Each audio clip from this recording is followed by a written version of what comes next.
पाणीदार आमदार कुणाल पाटील यांच्या शेतकऱ्यांप्रती दूरदृष्टी. अक्कलपाड्यातून शेतकऱ्यांना डावा उजव्या कालव्यात पाणी सोडले.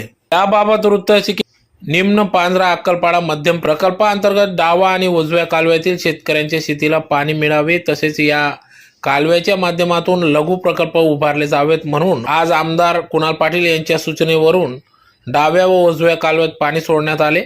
कालव्यांमध्ये पाणी सोडल्यामुळे जमिनीतील स्रोतांच्या पाण्याची पातळी उंचावणार असून पिण्याच्या पाण्यासह शेतीच्या विहिरींच्या पाण्याची पातळी वाढण्यास मदत होणार आहे. या कालव्यांना पाणी सोडल्याने शेतकऱ्यांना भविष्यात भेडसावणारे दुष्काळाची चिंता व पाणी टंचाईपासून मुक्तता मिळाली आहे.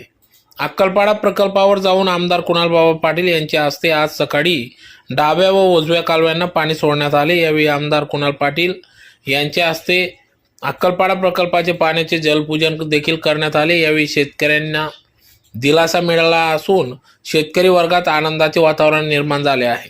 अक्कलपाडा 100% भरण्यासाठी मी प्रयत्नशील असून शेतकऱ्यांसाठी वरदान ठरलेले अक्कलपाडा धरण 100% भरण्यात यावे यासाठी शासन स्तरावर प्रयत्न सुरू असल्याचे आमदार कुणाल पाटील यांनी सांगितले.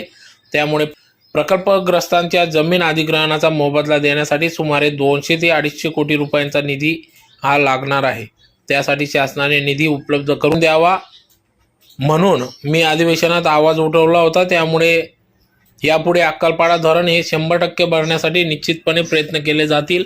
त्यातून धुळे तालुक्यातील शेतकऱ्यांना पूर्णपणे सिंचनाचा लाभ मिळणार असल्याचे देखील आमदार कुणाल पाटील यांनी सांगितले. तर या प्रसंगी या ठिकाणी आमदार कुणाल बाबा पाटील यांच्यासह बाजार समिती सभापती बाजीराव नाना पाटील, माजी सभापती गुलाबराव कोतेकर, अक्कलपाडा सरपंच श्रीराम कर्वे, नेर सरपंच गायत्री जयस्वाल, बाजार समितीचे संचालक ऋषिकेश ठाकरे, डॉक्टर संदीप पाटील, नेर येथील दिलीप बिरारी, आर.के. वाघ, गोताने सरपंच भूषण पाटील, झुलाल पाटील, भगवान पाटील, काँग्रेस पक्षाचे डॉक्टर दत्ता परदेशी, माजी सैनिक बापू खताळ, पंचायत समिती माजी उपसभापती दिनेश बदाने, मनोज पाटील, डॉक्टर विजय पाटील, आबा पगारे, जिजाबाई मालचे, सपना बोई, माजी सरपंच गुलाबराव चव्हाण आदी सर्वच या ठिकाणी उपस्थित होते.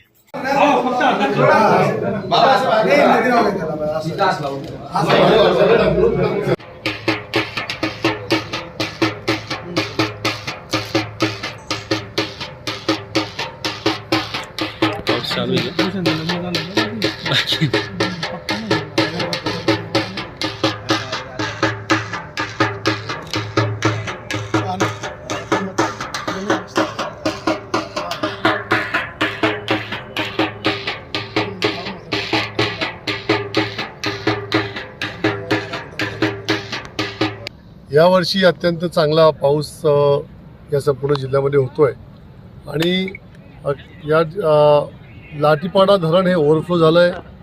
जामखेडी धरणाला सुद्धा खूप चांगला पाण्याचा स्रोत आहे आणि अक्कलपाडा धरणसुद्धा त्या ठिकाणी पूर्ण क्षमतेने भरण्यासारखं आपल्याला दिसतं आहे. जी 60% क्षमता आपण भरून घेतो त्या 60%पर्यंत अक्कलपाडा आता यायला लागलं आहे आणि त्यामुळे नदीतून पाणी त्या ठिकाणी सोडलं गेलेलं आहे. अक्कलपाडा धरणाच्या दोघंही उजव्या आणि डाव्या कालव्याला सुद्धा पाणी सोडलं पाहिजे अशी शेतकऱ्यांची मागणी होती आणि त्याप्रमाणे आपण आज पाटबंधारे खात्याच्या सर्व अधिकाऱ्यांशी चर्चा करून, जिल्हाधिकाऱ्यांशी चर्चा करून अक्कलपाड्याच्या दोघंही उजव्या आणि डाव्या कालव्याला पाणी सोडलं आहे आणि हे पाणी सोडून आपण थेट गुडाणे, गोताने, लोंढ्या नाला पासून तर थेट हरणेमा, नकानं हे संपूर्ण धरणं या पाण्यामधून आपण भरून घेणार आहोत.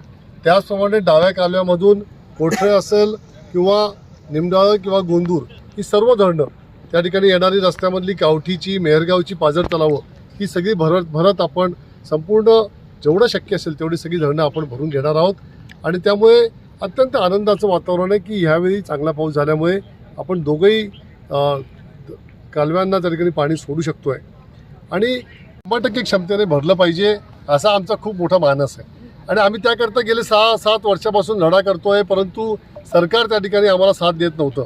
आतापर्यंत सरकारने फक्त खोट्या वल्गना केल्या. मागे आपण जलसंपदा खात्याचे मंत्री जयंत पाटील साहेब असताना आपण हा प्रयत्न फार पुढेपर्यंत घेऊन गेलो होतो आणि तेव्हा ते पाणी मिळेल आपल्याला 100% भरून असं वाटलं होतं, परंतु त्यानंतर महाविकास आघाडीच्या सरकारच्या काळामध्ये अत्यंत निष्क्रियपणे त्या विषयाकडे बघितलं गेलं आणि त्यामुळे ते धरण आपण पूर्ण क्षमतेने भरू शकलो नाही. मागे आपल्याला धरण 100% क्षमतेने भरण्याकरता काही जमिनी आपल्याला अधिग्रहण करावे लागणार आहेत आणि त्याकरता जवळपास 250-100 कोटी रुपयाची आवश्यकता आहे. काही खोट्या बातम्या मागे पेपरला दिल्या गेल्या की 104 कोटी रुपये आम्ही मंजूर केले वगैरे, परंतु 1 रुपयासुद्धा बजेटमध्ये त्याची प्रोव्हिजन झालेली नाही. परंतु आम्हाला आमचं 100% क्षमतेने अक्कलपाडा धरण भरणं हे आमचं ध्येय आहे आणि येणाऱ्या काळामध्ये पुढच्या सरकारच्या काळामध्ये 100% क्षमतेने अक्कलपाडा धरण भरला जाईल हा प्रयत्न करून आम्ही त्या ठिकाणी लढा त्या ठिकाणी करत आहोत.